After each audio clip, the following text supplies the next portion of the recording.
Hi and welcome to the Warhammer League. So today I'll be doing my Ravenwing Tactica for Dark Angels Codex. If you didn't watch yesterday, or well, before, I did a Deathwing Tactica as well yesterday, and this is basically for me to see if I can make a pure Ravenwing army and to see if it's viable in 6th edition. So let's get started. I have the same point cost as I did yesterday. We're going to begin with 700 points. I chose Sammael because he is the Grandmaster of the Ravenwing, so it would be weird if I didn't have him. He will be on a bike, where he has the plasma cannon, which is great. I've also placed him in a group of 3 Ravenwing bikes, the Ravenwing Attack Squadron. Further notice, I will continue to say a unit of bikes, whilst referring to the Ravenwing Attack Squadron, because it's easier. Those 3 bikes, 2 of them will have plasma guns, because I figured a plasma cannon and 2 plasma guns can never really go wrong. Also, Sammael has a very specific warlord trait, which allows for him, when going with bikes, they will roll an extra d6 when making their turbo boost move, so they can move potentially 30 inches on the battlefield. That's a lot of ground that they can cover. It's really great. Also, he has the special rule Skilled Rider, which applies to the entire unit that he's with, meaning that they get a +1 on their Jinx save and always automatically pass their difficult terrain tests. So having him in a unit of bikes will make that unit really mobile, able to move fast and shoot at things far off. Awesome.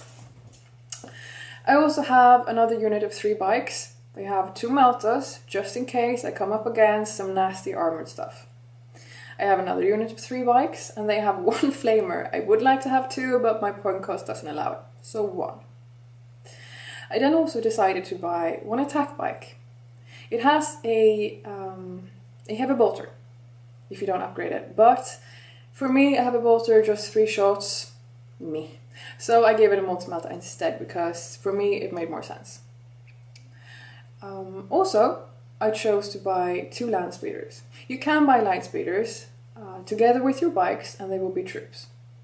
But seeing as I don't have any fast attack at all, and it doesn't really matter if I buy it as troop or fast, if I play the Scouring, then fast attack slots will be scoring units, so to speak. They can take objectives. If they're troops, they can't because they're landspeeders or vehicles. But again, it will be advantageous if I play the Scouring, otherwise it doesn't matter at all.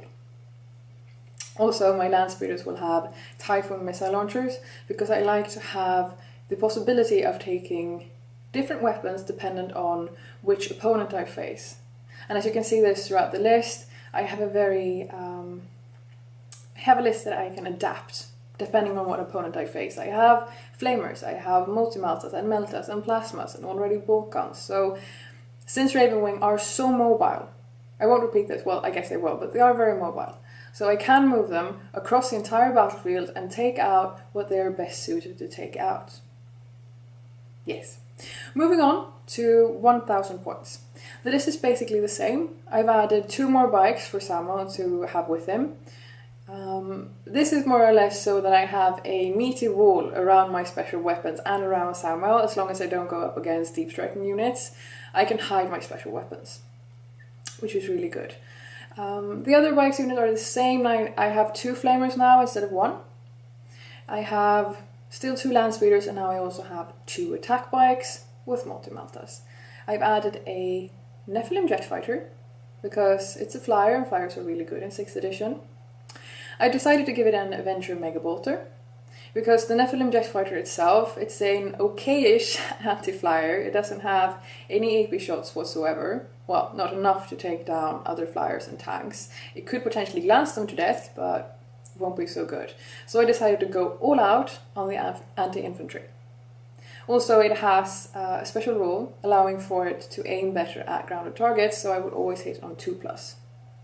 If I go up against an army consistent of mostly Terminators, it will probably be useless. However, if they have a flyer, then I could spend some time trying to glance it to death. So it will never be, hopefully at least, it will never just be flying around. That's my goal anyway. Let's move on. 1750 points. Sammael, of course, he now has 6 bikes with him.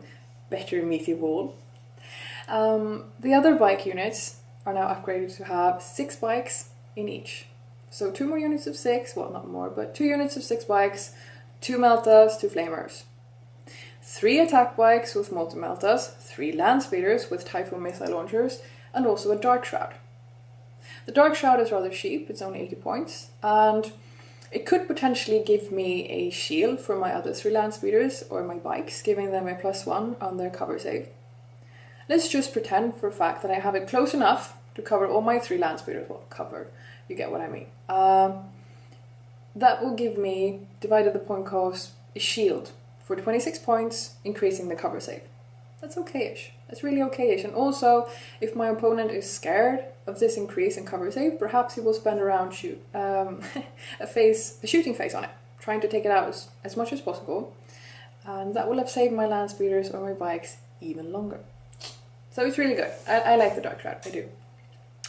The Nephilim Jetfighter is still there, still with the Avenger Mega Bolter. I've also added a group of Black Knights. I took as many as possible, so 7. I've given them 2 grenade launchers, because the Ravenwing grenade launchers are awesome. Of course there's your ordinary frag and crack, but also stasis and rad charges. The stasis, when aimed at a unit, it's a blast, a big blast, and when hit, the models will have -1 in toughness. For rad, they will have -1 on weapon skill and -1 on initiative. They also have Corvus hammers, the Black Knights that is. It's an ordinary melee weapon with rending and strength +1, so they could potentially just shoot at stuff because they have plasma talents. This unit is so great, I could talk about it forever. They have plasma talents, which are twin-linked rapid-fire plasma guns. That's insane. It's insane. They can kill off so many things. My opponent will most likely be shit scared of that unit. Thus, I need to have 7. If they shoot at my Black Knights, I want to make sure that they survive for more than 1 round. Okay? So these are my 1,750 points. Let's move on to pros and cons of Ravenwing. Pros, they're super mobile. I can potentially move them across the entire battlefield. I like to think about Ravenwing as like a group of mean bikers in some really bad movie where they just circle around some guy just teasing and throwing stuff and so forth, because that's how Ravenwing work. They move around the entire battlefield, scattered out, being wherever they needed to be, taking out and being a real nuisance. A pain in the ass, basically. Cons with Ravenwing. This is not a beginner's army. I myself, I know that I will have some issues with playing Ravenwing because they are highly mobile, but you also need to be very tactical. They're not very good in close combat. It's only Sammael and the Black Knights that can actually withstand some close combat. If charged by, say, Bloodletters, an ordinary unit of bikes, goodbye.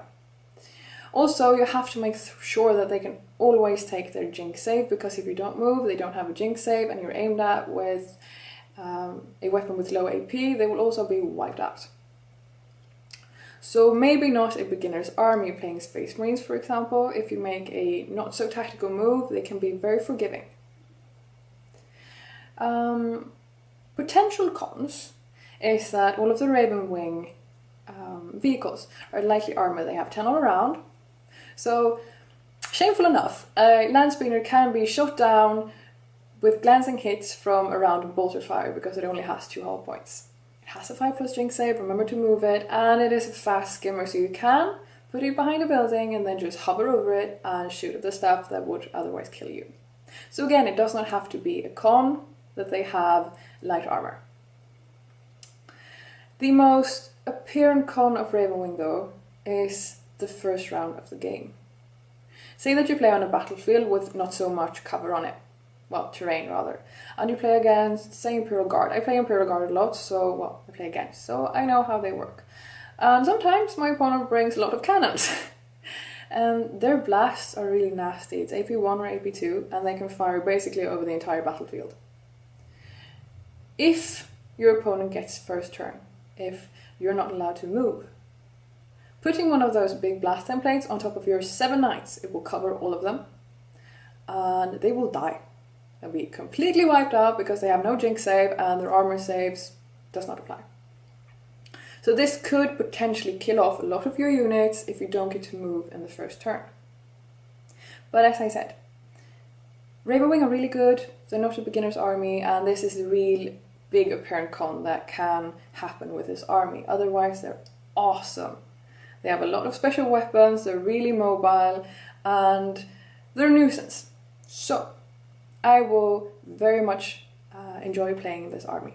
As I said, I will have some issues with it in the beginning before I know how to move them tactically on the board, but after that I think it will be just great. I also got a suggestion saying that I should play with these lists a couple of times and then report back to you on how it works. And I will do that. Perhaps not 5 games a day, but over the following months I will, and I will write down what happened, what I had issues with, and what was the best thing about that list and so forth. And I will give you an update later on how that worked out. So I hope you enjoyed this Tactica. If you have any pointers, please let me know, and have a good night.